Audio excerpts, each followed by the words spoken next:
We want to talk about a few gadgets, some new stuff, some semi-new stuff. Yeah. Yes, gadgets. We're Engadget. Oh, yeah. So this is, I think we should just get into it. I want to start with this one. It's the new BlackBerry, the Torch. I think if you check Engadget soon, you might see a review of it. But Maybe. Within minutes, right? It's possible. I can't say for sure. I mean, you never know. You guys, this is like a secret as of right now, right? It's as of right now. I think we'll probably be okay. So this is the new BlackBerry Torch. You guys have heard about it probably. It's a slider, right? It's got a portrait QWERTY. Are your minds blown yet? No? You're the only one in America. So we've had a chance to play with this, and it's got SurePress 3.0, which is just a regular touchscreen. no, there's no SurePress. There's no clickiness to the screen. Actually, can we get a camera over here I can show you guys some of the interface. Is anybody excited about this? Anybody going to get this? Yeah. Down here? Yeah. Yes. Yeah. Anybody else? I feel like people are slowly deciding that they do want this actually. So I just want to show you guys a little bit of the interface. I'm going to get that up there. Is my head in the way? You want to do it like that? So they've revamped it. They have this new window that slides open. Here's Twitter. There's some private messages to me. But you can see now. Oh my God. So that's actually a little bit of a gripe. The screen sensitivity is not that great. You can see here it's kind of behind your finger. The tracking is sort of rough. And when you go to open a website, is this online or no? They're holding it wrong. Oh, all the radios.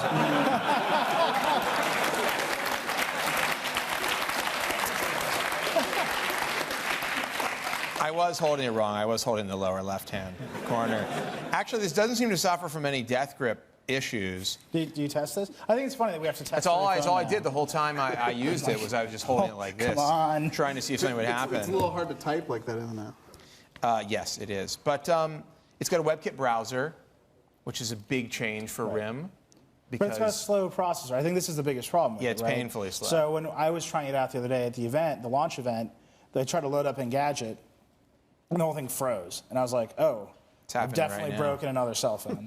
Because I break everything. I mean, Engadget's a heavy site, both, like mentally and in terms of load. I mean, but you can see we're loading this over 3G, so it's not the fastest, but it's just taking forever to load. It's not as bad over Wi-Fi at all. But even once it's loaded, I mean, scrolling and zooming, and it's just choppy. There we go. I mean, if it would load, I would show everybody that, but it's not obeying my commands. But so I think this is an important time to note that it's on AT&T.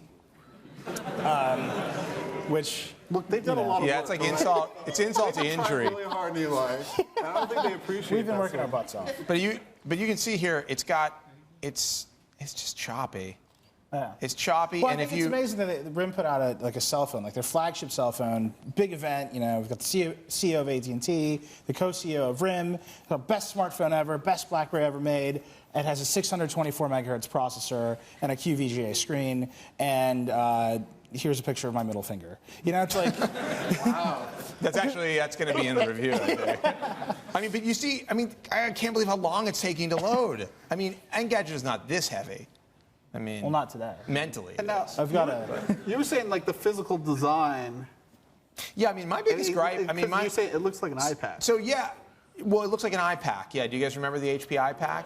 They're real ugly. Really? So there's like old guys. And I feel like this is like what it reminds me of. And I don't think that's a good thing. I mean, if you look at this compared to... So we've got the Bold. This is the new Bold. I think the Bold looks much nicer. I mean, it looks cooler. I don't know. This just, to me, is like that it's the same price. It's supposed to be competitive with the new Android phones and iPhone 4 and everything that's like top tier. And it's actually feels like very last generation. The design is like kind of big and bulky. The keyboard is really good. Processor is slow.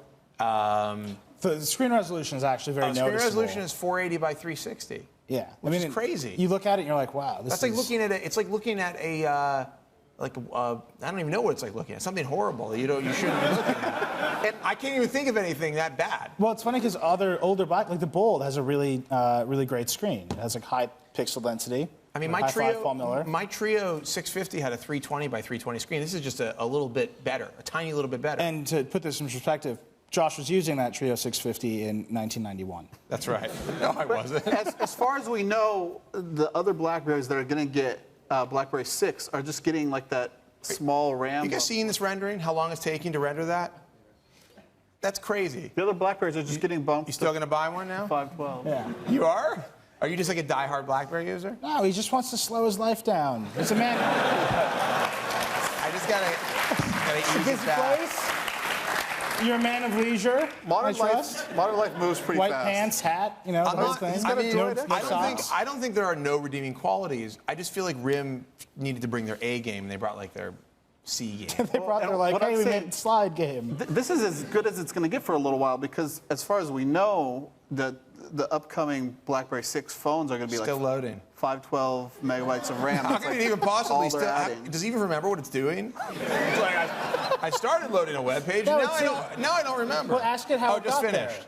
Oh look, hold on. Look at this. Throw it on the ground, give it a kick, see if it wakes up. So you can see it has pinch to zoom, but it's not as fluid as you would. I mean, come on, guys.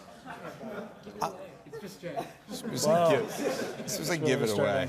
Anyhow, it's a great phone, and I think you should all get it. But while we have this camera up here, let's look at another new phone. Yeah, so this is not well, it's on a new phone. So this is a prototype Windows Phone 7 device. So Now this is actually. Is this on here? Throw that over Yeah, here. yeah. Is this on the Wi-Fi network? Yes. It is. So I think this is interesting. so this don't is, pay attention to the hardware because this it's is- not real. Right, the hardware is BS. Don't even think about that. But the software is real, and it's getting pretty close to finish. And just to give you an idea of the difference between these two phones, I mean, look at how amazingly sensitive and fast this is. And keep in mind, like, this is Microsoft like rebooted their platform, so this is software that isn't finished on hardware that isn't real. And they're like, oh, it's great. Although And, there like, is a real processor. Yeah. It does have a real processor. It doesn't. It's not a series of hamsters like Right. in a No. server in Canada. But it's like RIM is like this is like you've iterated your phone to this point. You're like, and so we've made it suck a little bit more. So look at the rendering on the map here. I mean, it's like, you know, actually, I think this is one of the cooler things about this device, the way The it fade renders. in? Yeah, the way it fades in. But I mean, you can see the pinch of zoom is way better. I think I have some pictures on here. Oh, this is one I took of a poppy field or something. Let's see here. Really rocking out the e-boy. Yeah, but look how fast it is. I mean, it's like a real next-gen phone. You know, Right. It feels totally competitive. Like when this comes out, if they deliver on the promises about apps, this to So me is you've going to got- be totally competitive with something like the iPhone, or, I mean, except for the lack of copy and paste and multitasking. Right. Which now we're gonna have. Go through and another no year apps. of bitching about no multitasking, copy and You know, paste. I'm just going to start a rumor that doesn't have multi-touch just to see if like I can get the fanboys from out of It it. definitely has multitasking. So this is the weather app you're loading. So Yeah, what, it I'm takes carrying the- around one of these right now as like one of my phones. I have like 3 phones and cancer right now. This is the weather app is just like it's just like a demo. But so app, the though. UI is like it's very. It looks like Metro. Like that's what you know. Am I Everything crazy? kind of, I think this is so sexy looking. it looks good, but it's like I worry that every app developer is going to be forced into this box of like, oh, it has to be text heavy, it has to look like Tron, and I think one of the What's wrong with that? They should tie this into the new Tron movie and give it away to everybody who goes to see Tron. nerdgasm. But look, I mean, this doesn't look this. I mean, this looks a little bit. Dude, I'm wearing the identical suit. This is very meta. Anyhow, feel free to Josh friend actually me. went to Redmond and they digitized them. For Yeah, that. they Yeah. did put me in a Tron thing, actually.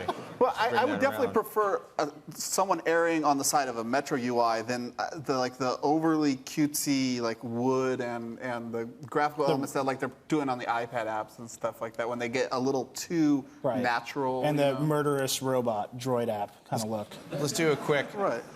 Now, I didn't clear the cache on this, so I don't know what's going to happen. But let's do a quick load up Engadget and see what happens. Now, this is based on IE. It's like a weird hybrid of IE 8 and 9. Yeah. There's some bits of 9 in here, I think. Right, but no HTML5. No HTML5, but much faster than. Right, so it works. So I mean, even though This is on AT&T, right? this is on Wi-Fi right now, Oh. so it's not it's loading faster. But the rendering is way faster. I mean, it's like not doing weird stuff where it's taking forever to render. Let's look at this photo again, shall we? we should really get a check from the Lucky Charms people. We really should, or at least a ton of Lucky Charms. Just the but, marshmallows, though. But you know, it works. It works really well. Yeah. And that's saying a lot for a Windows phone device. Right. You know, so I actually think this is. have to say, I mean, when you look at the next gen offerings from RIM, and then you go back to this. I mean, I went back to it today and was playing around with it, and I was like, wow, actually, this is really impressive. And when we wrote up our preview of this, I mean, we said as much, but. And I said this on the podcast, but I really feel like I was wrong. I just felt like this was. I'm happy to admit that I was very wrong about this. I just thought I did not think they could get it nearly this polished. You're going back on that? On what? I mean, you're going back on what you said on the podcast. No, I said this on the podcast that I was wrong earlier. What I said on the podcast. Oh, I wasn't listening. I was shopping probably during the which You're I on Dell.com. Just buying which I want something to on do. Amazon.